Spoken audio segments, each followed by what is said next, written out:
Hey everybody, this is Colonel Roux. And Chief Master Sergeant Charmaine Kelley. And hey, we were just checking in.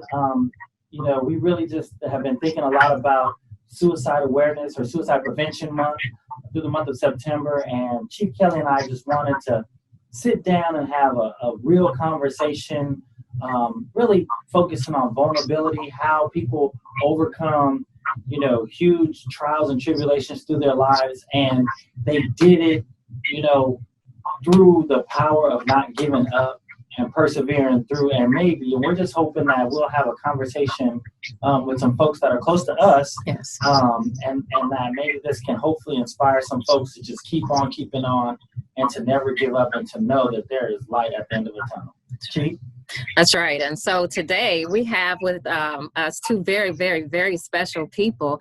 And I will let Colonel Roux introduce his, but I'll go ahead and start first. So we have with us Miss Sharon Love. And to those on the outside, she's Sharon Love. But to me, she's Auntie Sharon. And for me, to her, I'm Nikki. So today for this interview, that's who I am. I'm Nikki, and that's Auntie Sharon. Hi. And then for me, real quick, I'll just introduce my mother, Paula Chestnut.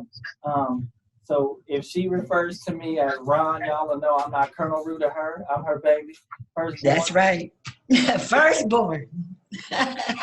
Okay. And so just over to you, Chief Kelley, with the first question. Okay, so I'll go ahead and start off. I just kind of want to briefly hear your story. I know with me, as far as Auntie Sharon goes, she was somebody that was a staple in my life. When I was a little girl, I always was there. She always babysitted me. And she was that aunt that I would go to because she kind of kept the glue in the family. But I do know that there was a turning point at some time period, and I'll let her share that part of her story with you. Auntie Sharon? Oh, yes. God, where to start at it's so much. But however, I went down a long, dark path, and I got caught up for over 20 years. It was very hard, sad and steep. I just couldn't get myself together on my own. I had to call on my higher power in order to look up to get up. I felt like all hell just totally broke loose in my life when I chose the drug world. And it took everything from me, even my self-esteem, my cares.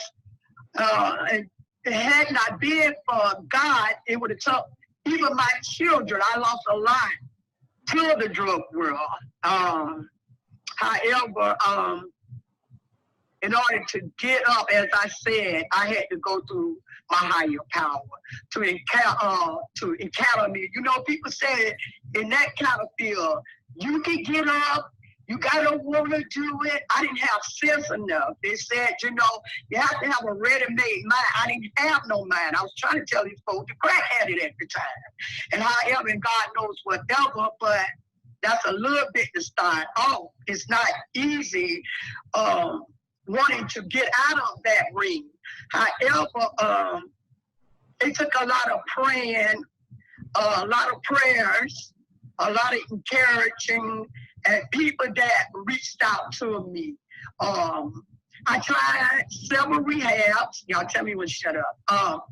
I tried several rehabs, but to me, rehab was a holding facility for me in order for God to get me to come to my sense. I had the need of change people, places, and things. That's a big part of learning to sit down and be quiet for a minute because I knew nothing on how to get out. So as I listen to you, Auntie Sharon, I hear you say a couple of things. One, you know that you couldn't do it yourself. It was not something that you could do alone. And I know a lot of people in the Air Force, in the military as a whole, a lot of us go through different things, whatever that addiction may be. But I heard you say that you needed other people in your corner as well, right? To help you through that. Yeah. Miss Paula. Well, I can certainly relate to everything that she said. I spent 35 years addicted to crack cocaine. Forgive me if I get a little emotional because I'm really happy now. But like she said, it cost me everything. It cost me my children. It cost me 35 years of my life. That's the best part of life. You know what I'm saying? Those 35 years, and I didn't become addicted until my early 20s. So rehab didn't work for me. I went through 8. And I was always, it's really funny because I always ended up working for the rehab. That was my problem. That was my biggest problem, where the cocaine had me in its grip. I was so smart that I could manipulate my way around it. It didn't look like I was addicted because I could get a job anytime, because I could get an apartment, and that's what would happen. 8 times I went to rehab. It's a pattern. You go to rehab, you make them think you're better, you get a job, you get an apartment, you get a car, and then you get loaded. And I did that until I was 53 years old. Happily, I can say I'm 65 now. But I've enjoyed those 12 years. I've enjoyed more than anything because I've awakened. People want to do it. They go into these rehabs, or they make all these efforts because they love their mom, or they love their wife, or they really love their children and they want to do better for them. All that love doesn't work. It's not enough, because the one thing you have to learn to do is love you. You know, as we talk to folks and we're sharing these stories, what is it like, because some people get in a dark place, and how do they find that thing within you that motivates you to want to change and do better? Like Miss Sharon said earlier, sometimes it's easy for people to say, yeah, do this, do that. But when you're in it, you know what I'm saying? Like, how did you guys find the strength or the will to be able to make that turn to come out? I couldn't get sober for mama, daddy, sister, brother, not even my children. And that took a toll of me. But when I finally said I got sick and tired, as those folks said, sick and tired of not having, losing self-respect for myself, I was embarrassed. I felt like I was at my lowest. I felt like I was an ant. I felt like this drug had so much of a hold on me that I lost no hope for a wall of drugs with no name. I lost it all, fighting a war with no name, fighting against myself. You can excuse everybody else because it wasn't enough to get you sober. But like you said, bro, when they came to me and I said I was tired of it, then like the sister said, I went to my Heavenly Father in one of the rehabs, and I wouldn't say nothing for almost 2 months. Since you know how he said, you got to introduce yourself and the choice of drugs that you like. For almost 2 months, I wouldn't say nothing. And your right was, you can pass. However, on the 2nd month, they asked me, you got sick of me not saying nothing? They said, okay, love, just the bottom line. Come on up with it. Stand up and tell your, step up and tell your name. This day I was prepared. I said, my name is Sharon Love.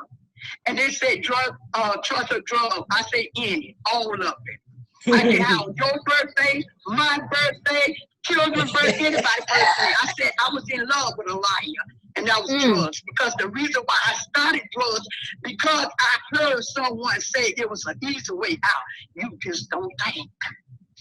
You don't think about nothing, nobody. But the whole time, y'all, I gotta tell you, what kept me high was the pain. that started it from the beginning. I figured it out. The reason why I kept coming back to drugs and alcohol, because I felt that's where my hope was. I didn't have to think of all the hurt and pain and sadness that I've been through. The drugs was keeping me in the sad. And I came to my senses, y'all, and found out, as soon as you get high, there go that little voice in your head anyway. So if you're going to come while I'm high, I might as well get sober. And I just started that day through Jesus to fight back. So let me ask you this. Was there ever a time that, y'all got me feeling, okay. Was there ever a time that this had taken you to such a dark place that you felt like there was no more hope and life wasn't worth living? I want to die. And so, I asked God to, I said, I want to repent. But 3 weeks later, somebody asked me, said, I ain't seen you high in a while. Somebody had to tell me I ain't had no more. God wiped it out. After all them years, one simple prayer, he came in. I like to tell people when I speak, the devil left a crack in the crack, and guess who came through? Jesus. Yeah, I got happy now. Miss Paula, have you ever been at that point? Yes. So my addiction caused me to abandon my children. And it caused me to do a few other things that were against everything that I believed in. I didn't think I could be redeemed. And I perceived that nobody loved me, nobody wanted me, I wasn't worth redemption. Most of all, and this is something your Honor doesn't even know, that I was even envious of my own child because of his great success, and I felt like I had nothing to do with it. And so I was gonna just smoke myself to the grave, and nobody would care, and it was just easier. It was easier, but there is a God. One day, I'm gonna try to make this really quick. Go ahead. Take your time. One day I was in a park. I was homeless, so with a bunch of other homeless crackheads, and we were at Hanson Dam. I was on a blanket, and my partner had went to jail, and I'm by myself. I didn't have no money. I went to the dope dealer and asked him for some dope so I could make me a little change to eat a little bit, and whatever. No, I'm gonna smoke it up, right? He knew I was gonna smoke it up too, but that wasn't the issue. So I'm sitting on this blanket, and I took a hit on this pipe, and all of a sudden, I swear, I think I was either transformed, transferred, or transported. I was trans something, but I could hear clearly God's voice, as if he was sitting right here next to me, talking to me. And he told me exactly what was going to happen. And he told me that he was going to take my mess and make it my victory. I will never forget that, sitting on this blanket. And this overwhelming feeling came over me. And I just remember as it was gradually going away, I didn't want it to go. And just as I was kind of coming to myself, and I looked up, and there was a girl sitting right next to me. She looked at me. She couldn't have had any idea of what had just happened. And she said to me, "That was just the first of many." So let me make this long story short. What ended up happening is I ended up, not through rehab, I got kicked out of the last rehab. I went to a sober living. And I went back to college. I was 53 years old. I went back to college. I got my degree. I became a substance abuse counselor, which I'm really not cut out for because I'm too much of a softie. I can't handle it. But I did it for 6 years.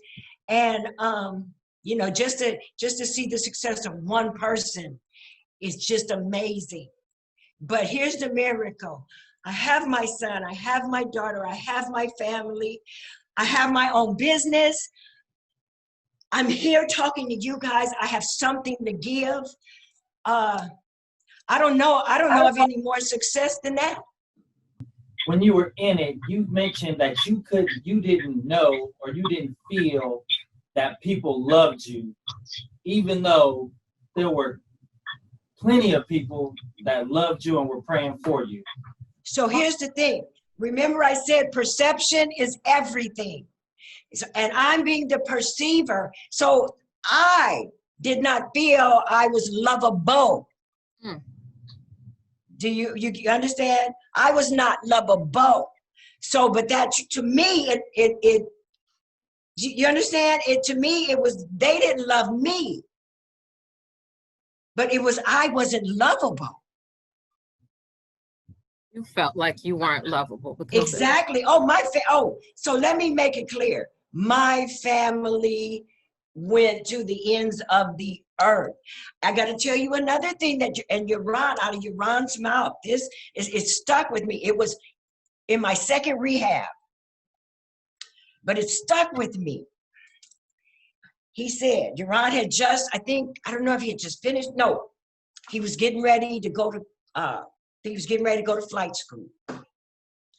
And he came to visit me in rehab. And he said to me, he said, Mom, I love you. He said, but I'll never come and see you in another place like this. He said, because I can't. He said, because my job is going to be such that I can't afford to worry about you. Because if he's up there in that big old plane and he worried about me, what could happen?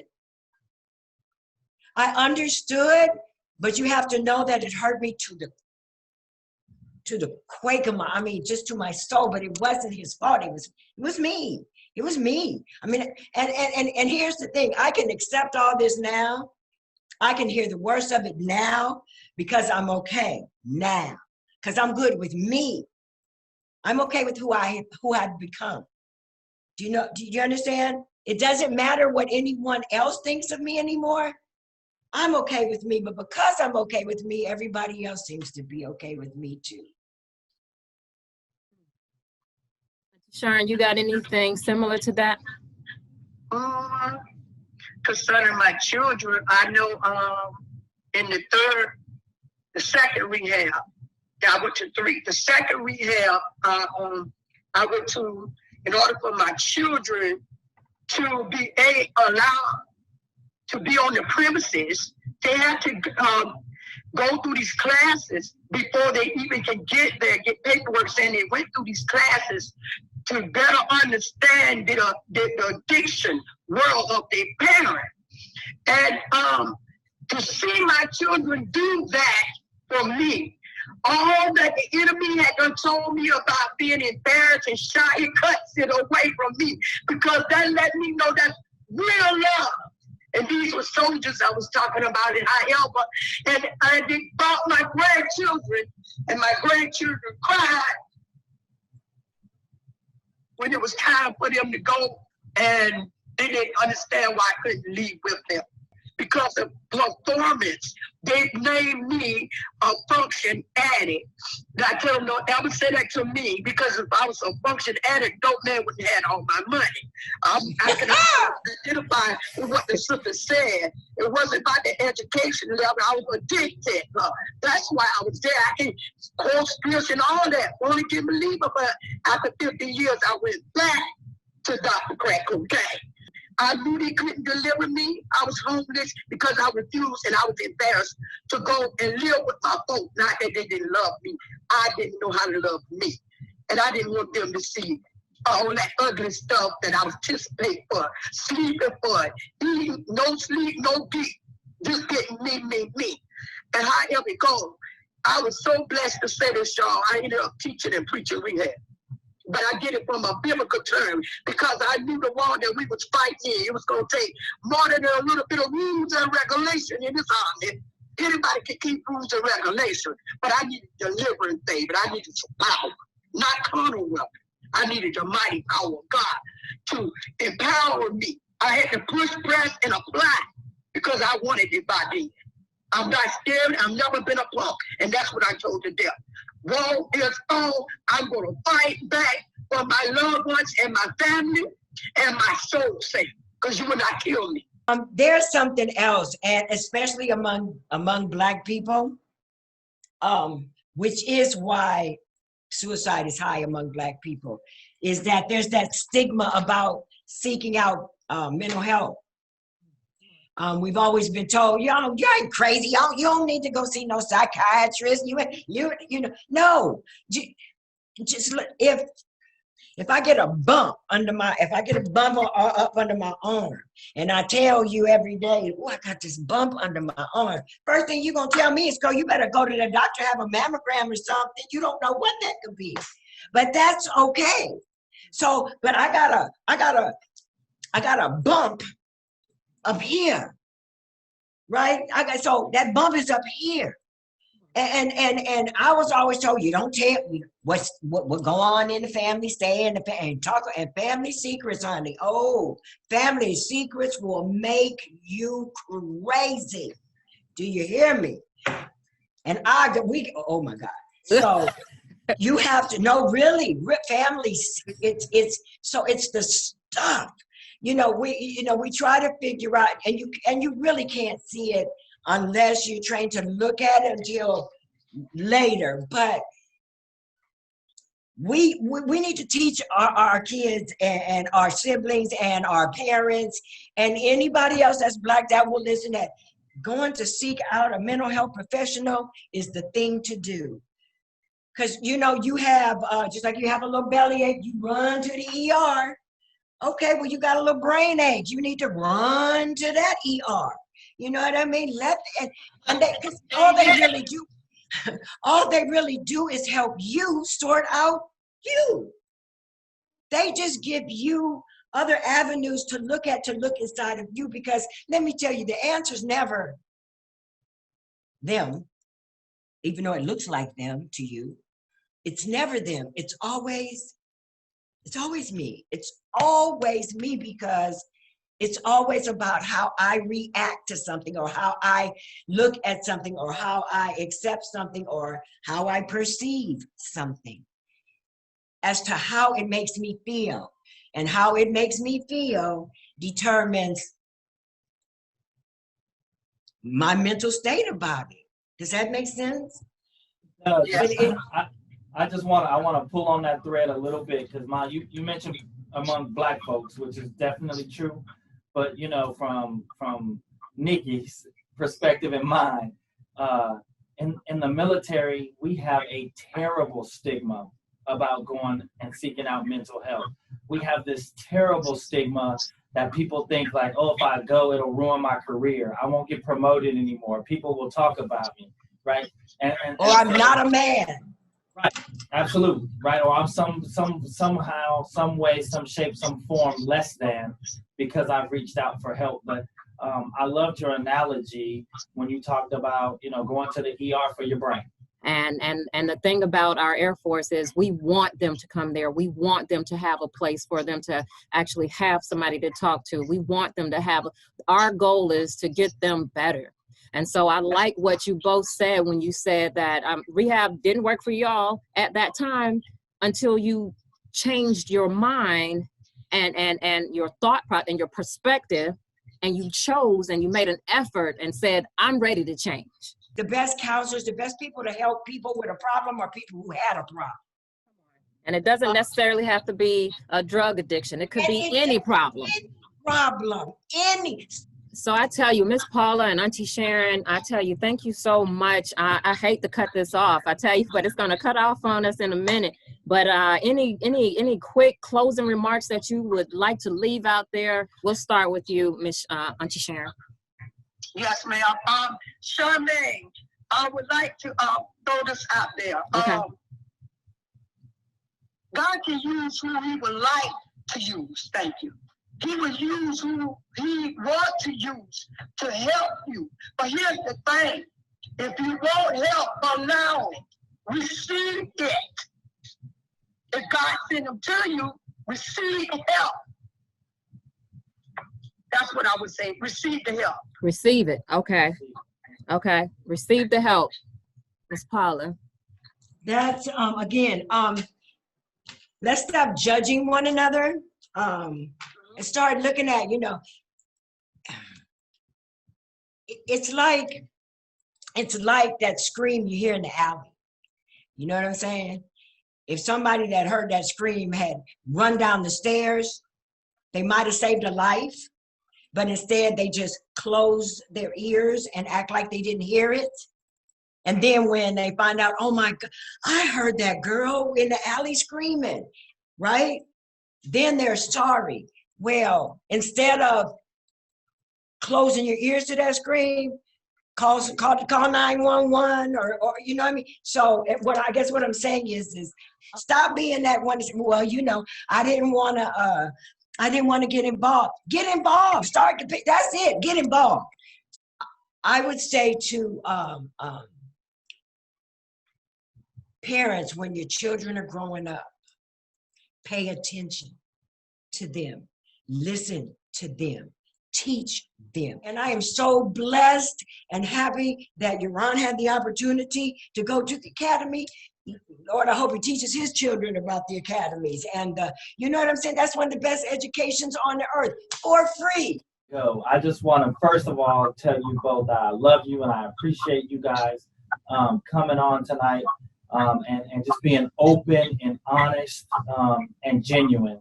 And so a couple things that I heard that I want the people of the 437 and anyone else who watches this, especially our Air Force members, to know that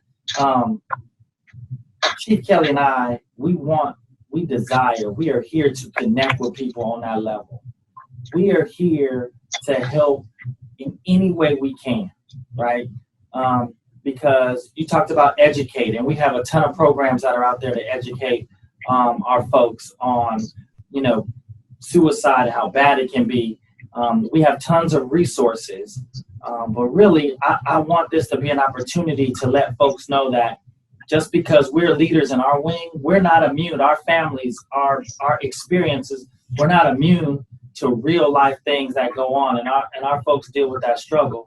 But only by the grace of God have we been able to come through, and make it to where we are. And so, when my mom talked about, it's hard to talk to somebody who hasn't really been through it, we have been through it.